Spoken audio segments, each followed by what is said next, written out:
Hello, true believers. This is Doc Hogg, and welcome to episode 31 of Comics and Variety. If you enjoy this channel, please do subscribe. Hit the notification bell to be notified about new videos. And for the sake of YouTube's search algorithm, please do hit the like button. If you wish to contact me, my email is dhog70@gmail.com. I'm also on Twitter. My Twitter handle is @doc_hog. So, on to X-Men Dark Phoenix. Let me first warn you, there are some spoilers ahead, okay? You've been warned. X-Men Dark Phoenix has a 22% rating from the critics on Rotten Tomatoes. I don't think that's fair. 23, 24%, that sounds about right to me. Audiences seem to enjoy it. It's got a 65% positive rating from them on Rotten Tomatoes. But I'm not sure that qualifies it as a good movie. The reason being is that I think the bar is higher on the audience score for superhero movies. For example, the very first X-Men in 2000 or X-Men First Class, both of those have audience scores over 80%. And I think 80% tends to be the cutoff, at least when it comes to the audience score on Rotten Tomatoes, for a good superhero movie. And in fact, the great ones tend to clock in at over 90%. And to see how mediocre 65% is, take a look at what is considered to be one of the worst movies in the MCU, Thor: Dark World, and that comes in at 76%. So if you're only hitting 65% like X-Men's Dark Phoenix, it's just not that good of a movie. Alright, so what is wrong with this movie? Well, for starters, the movie isn't half bad until about halfway through. And I'm not talking about this. I can't actually remember the last time you were the one risking something. And by the way, the women are always saving the men around here. You might want to think about changing the name to X-Women. Yes, that scene was kind of stupid, right after a scene where the characters, in fact, doing most of the saving of other people were Nightcrawler and Quicksilver, two male characters. That's what happens when you start making left-wing politics hip and cool, and Hollywood is nothing if not obsessed with being hip and cool, and so they insert nonsense like that. But the movie really starts to go downhill when this shape-shifting race called the Dabari land on Earth. And it's not just because that is the first appearance of an actress who cannot act, Jessica Chastain, although that doesn't help.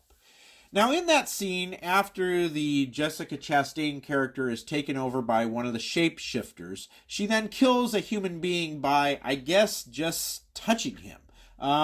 That part was just a little confusing, and from there it gets worse. Later, we learn that the malevolent force, the Dark Phoenix force, that has possessed Jean Grey, in fact destroyed the world of the Dabari. And so what is the Dabari's plan? Well, it's to track down that force and maybe use it to create a new Dabari world. Why would you do that? Wouldn't you just run away from that force as far and as fast as you can? Why would you think the force that destroyed your planet can be used to build a new one? That force is probably just going to kill people, keep on killing people and breaking things. It's like a man is drowning and we decide to save him by going and getting more water. And then there is this subplot among the Dabaris where the Jessica Chastain character, who is named, I believe, Vuk, wants to use the Dark Phoenix force to build a new world, but another faction of the Dabari wants to kill Jean Grey in hopes of destroying this malevolent force. And again, it gets kind of confusing. Later, Vuk meets with Jean Grey's dad, and she tortures him by basically caving in his chest, and she's able to do that by pretty much just pointing at him. That's how powerful she is. But later, when she is fighting the X-Men, she never uses that power. And do the other Dabaris have powers like that? Presumably they do, but they never use them. In fact, in the final fight scene, the X-Men dispatch the Dabari without too much difficulty. At the end of it, the X-Men barely have a mark to show for it. And that is after a scene in which the X-Men beat each other up and then are subdued and captured by humans. But hey, beating the shape-shifting aliens, easy as pie. So, yes, quite a few plot holes in this movie. And then there are the last few scenes which are hokey to the point of being awful. I'm not going to go into those. Just to let you know, they're the type of scenes that will make you roll your eyes and maybe even trigger your gag reflex. And then there is the acting. Yes, Jessica Chastain fulfills all my hopes and dreams in that she is as dull and wooden as always. I've talked about that in a previous video. I'll provide a link to that in the description below if you want to see it. I don't want to rehash that here. But moving on, I'm sorry to say that Sophie Turner isn't much better. I mean, she's close to as bad as Jessica Chastain. You see her on the screen in this movie, and most of the time you feel like you are watching someone try to act. Now, in fairness, sometimes, like in certain episodes of Game of Thrones, Sophie Turner is very good. I think she's one of those actresses, or actors, I guess, who do well when they have the right role or the right director who can get more out of them. But clearly this was not the case in this movie for Sophie Turner. And finally, Ty Sheridan, who plays Cyclops, meh. His acting isn't very good either, and that kind of comes to a head toward the end of the movie in one of the last scenes where Jean Grey dies, and his reaction is like, "Oh no, I lost my wallet." If that. And that might not be so bad, but he is supposed to be Jean Grey's love interest in this movie. You'd think he'd be at least a little bit more upset. Just to finish up here, I really found X-Men Dark Phoenix just, so disappointing. You could do so much with the X-Men, but 20th Century Fox has screwed the pooch on this. And in fact, on this Dark Phoenix story, they've screwed it twice now.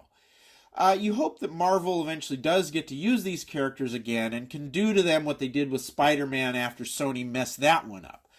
But I can say that I'm not eager to see these characters on screen again anytime soon. There are other characters in the Marvel Universe that have not been screwed up yet. Let's see those. Or there are ones that were screwed up a while back but haven't gotten a reboot yet. I would rather see those first. Alrighty, I guess I'm rambling now, which of course means that it is time to move on. Okay, folks, that music means that it's time for Hogg's Headlines, all the news that Doc Hogg wants to report on. Dateline, public schools should teach Latin again. Jacob Kaczynski graduated from high school with a 4.7 GPA. To celebrate, his mom, Kara, decided to order a cake online from Publix grocery store that was supposed to say, "Congrats, Jacob, Summa Cum Laude, class of 2018. When we ordered the cake online, I ordered it Thursday night from the website, from the Publix website, and they immediately it said censored when I went to hit the submit button. So I redid it because I thought, I don't know what word would have been censored, and it still didn't accept it because it had this 3-letter CUM in it. She says in the comment section, she specified she wasn't trying to order a vulgar cake, and the word is Latin. And that's what I said in the comments. We're homeschoolers. We know what that means, and we're not using it in that way. We're using it in a way to celebrate that he's graduating, and I wrote in quotes, with highest honors. And here is the cake that they received. No word yet from the customers who ordered cake saying, "Happy birthday, Dick," and "Congratulations, Mr. Johnson."